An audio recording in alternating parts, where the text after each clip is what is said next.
Hey guys, how's it going? Wanted to show you this new item, or new to me. Of course, it's been around a while. These are an item that you take. It's this table, and you hook it to your drill press, and it turns your drill press into a mill. So what you can do is you can go. I don't know. You can go this way. Okay, and you can go backwards, and you can go this way, and you can mill down stuff with this table. I don't know if you guys know, but this little lock right here, and you can see there's measurements on these drill presses. I don't know if you can really see that, but there's little measurements on there, and that little wheel, it's all in thousandths. So you can pretty accurately use this for some things. It's not going to work for something, I don't know. It's not going to work for some things, but like for instance, what I was going to use this for initially, and we ended up, if you guys saw the video, we ended up using that big sander to mill the pistons. And I was going to use this and set it up to do it, but we just figured that sander would be a whole lot faster, and we had it there, so we ended up using that instead.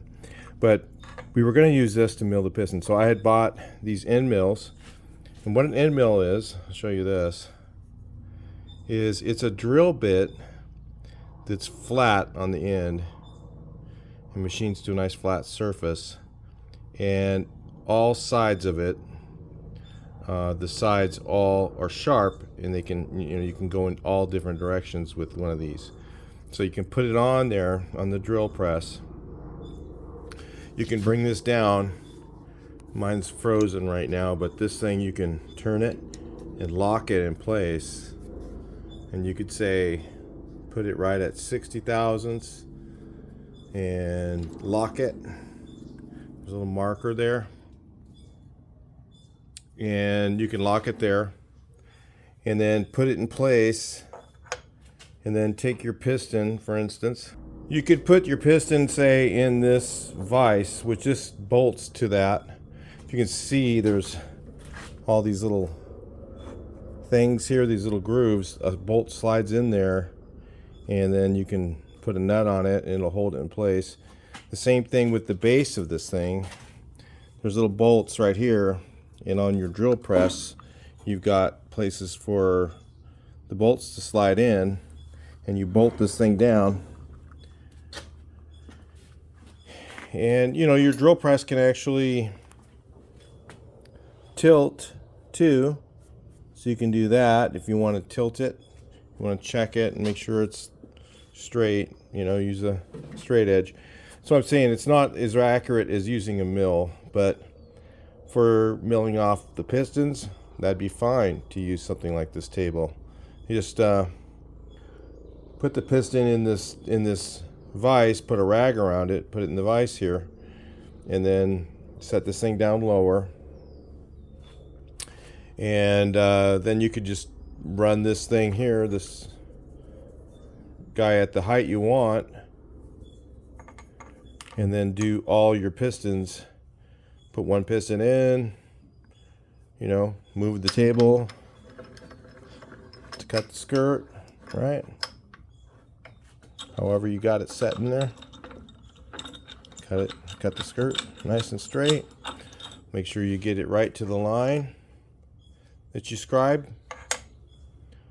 You can use it for stuff like that. Another thing you can do with this is you can take your case. Of course, you'd have to loosen this here. Mine's all stuck. And then bring this guy down, which takes this thing down lower. Okay. You might need a long reach end mill. They make those. And you probably would need a long reach. And then down in here, to clearance for a stroker crankshaft, you just take that end mill and then cut away some of these. Take your stroker crank, put it in there, here, and then just run it up and just clearance these up however you need to get the stroke of the crank to clear. You can do your own stroker clearancing. It's another thing you could do with this. It's going to take, it would be a good idea if you had another case that was already clearanced to know where to do it, but you could just put the crankshaft in here and rotate it around and mark it with a yellow paint marker where it's hitting, and then just use your end mill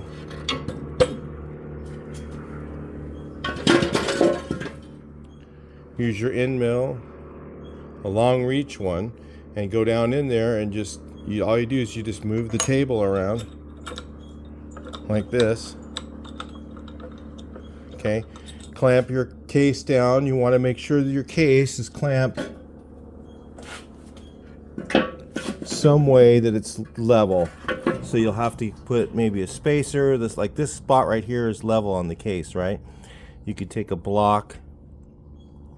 machine block of aluminum or steel and put it on here. You mock it up and get it all set up there. Bolt the case down to this so it's on there nice and sturdy, and then do your case halves, and you could save yourself from having to pay the machine shop to do that. That's another thing you could do with this. You could do that without too much knowledge, a little bit maybe, but you guys who are pretty innovative at home could use one of these tables to do a lot of mill work. You could take a plain block of aluminum and make your own parts. Like if you wanted to make your own pump cover for your oil pump, you could make it out of a block of aluminum. And again, you could, being that this table moves, you can take that end mill and run it along and just keep going back and forth and making passes across like this and mill out a nice smooth area. This is how a lot of those things are made. A lot of those parts are made with a mill. And if you can, a lot of the ones that aren't really important where they have to be perfectly smooth and straight, like maybe of course your line bore and your stuff like that, and you're doing you don't want to do shuffle pins with this thing. It need to be perfect, So, but the things that don't, like the clearancing of the case for a stroker crank, some of those things you can do with this table. We'll probably do some stuff in the future more with this, but I just wanted to get a review up for these guys since they handed this to me. I was gonna do the pistons with it, but again, we found the part that we used to be a lot easier, the sander, and that worked out great. So, but if you want to check one of these out, they're really not expensive. This one works pretty good. It's nice and smooth. It's pretty easy to use, and it just goes on your drill press.